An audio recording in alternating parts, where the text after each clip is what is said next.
Tu t'es mis en blanc pour aujourd'hui. C'était la fête.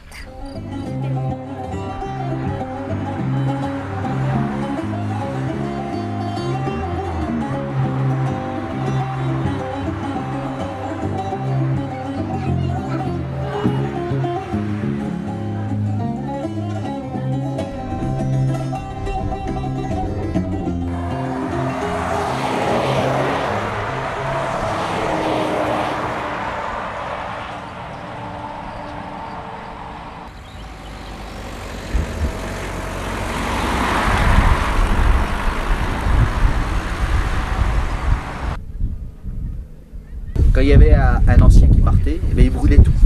Les photos, les affaires, pas de souvenirs. En vrai, c'était comme ça avant le monde. Il n'y a que nous, les jeunes, maintenant, on veut réveiller ça parce qu'on veut que ça soit reconnu. Donc eh ben, les vieux, ils ont du mal. Ça fait bien pour la... Je dois l'arrêter les infos, ça. Il faut que ça soit reconnu parce que regarde, les gens, ils ont... Je sais pas combien d'années après.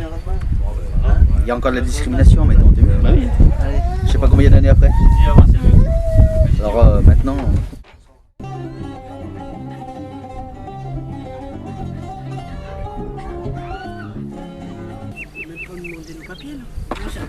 C'est des municipales. On a eu du mal à arracher l'autorisation pour venir ici. Ça fait 2 mois qu'on est en négociation avec le maire de Montreuil. Oui, non, mais par rapport au terrain, oui. déjà, moi j'étais venu voir le maire en premier. Bon, il dit, il faut que vous alliez à Saumur.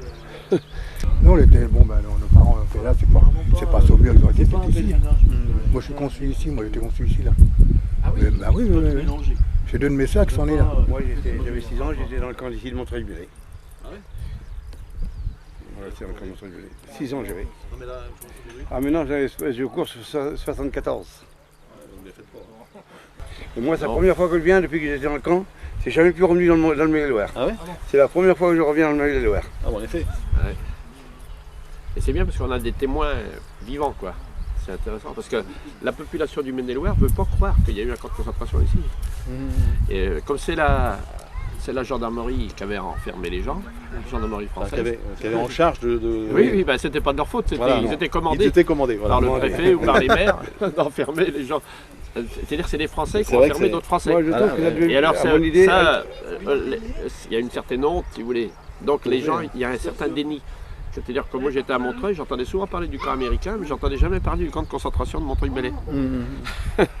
Et c'est bien que ça soit rappelé pour pas que ça soit recommencé. Et qui est assis à la droite du Père.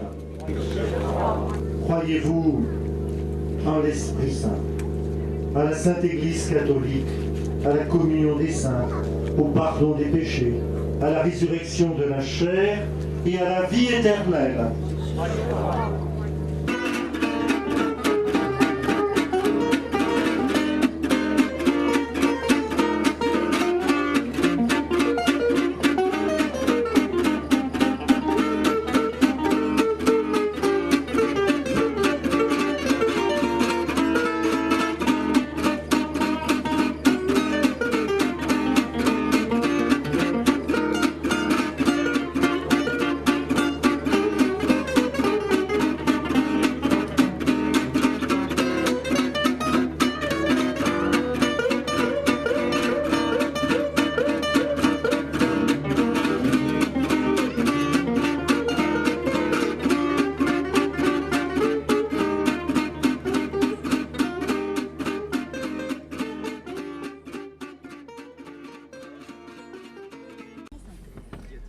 Il y a quelque chose qui demande, le petit barbu là, qui a la barbe dans le cou.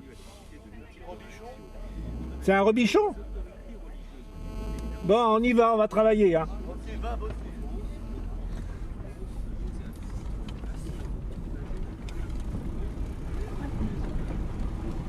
Ça fait 30 ans que je vis là-dessus, avec les... Avec les voyageurs? Ah oui. Et vous vivez en caravane? Non. Non, moi j'habite Montreuil, moi.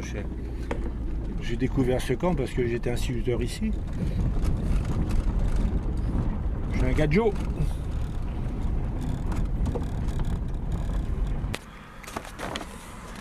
Alors ici, la prison, là, que vous avez derrière vous, elle est là. Là, c'est notre route là, sur laquelle on est. Là, c'est la grande route nationale.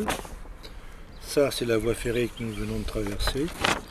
Et donc, voilà les bâtiments en planche et les bâtiments en dur. Donc, il reste des marches. 1 km de long, 60 mètres de large.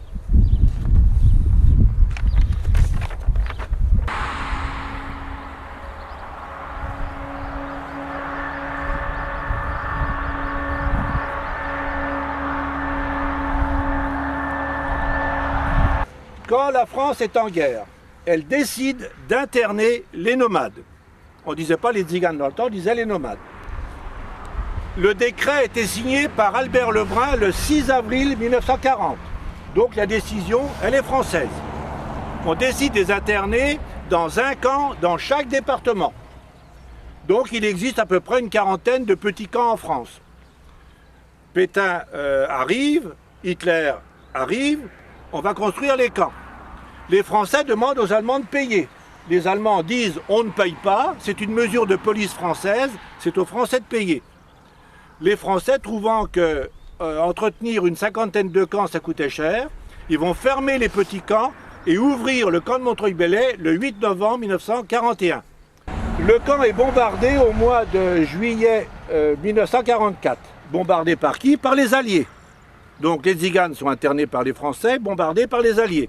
Une jeune fille va mourir dans son bâtiment à côté, elle avait 12 ans. Je l'ai retrouvée dans les registres municipaux comme étant morte pour la France. Pour vous montrer l'humour de la guerre, internée par les Français, tuée par les Alliés, morte pour la France.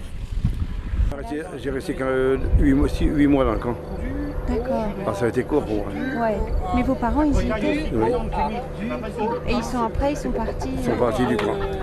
Voilà. Ils sont partis, on est parti s'échouer dans le Côte d'Armor, dans le Finistère.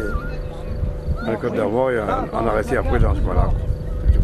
Et qu'est-ce que vous pensez de tout ce mouvement? C'est important? C'est bien?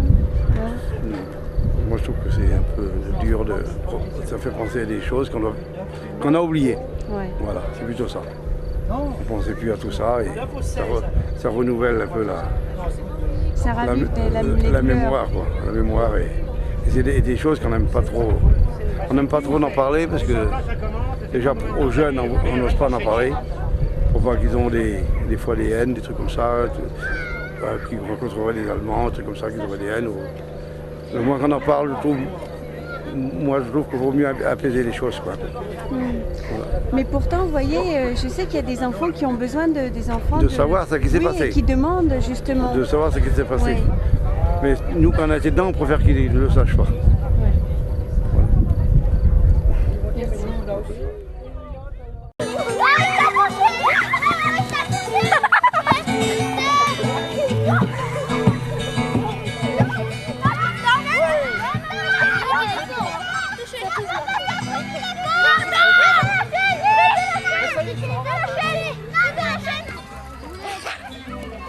Touché! Touché! Il était dedans, il était dedans, il était dedans. Il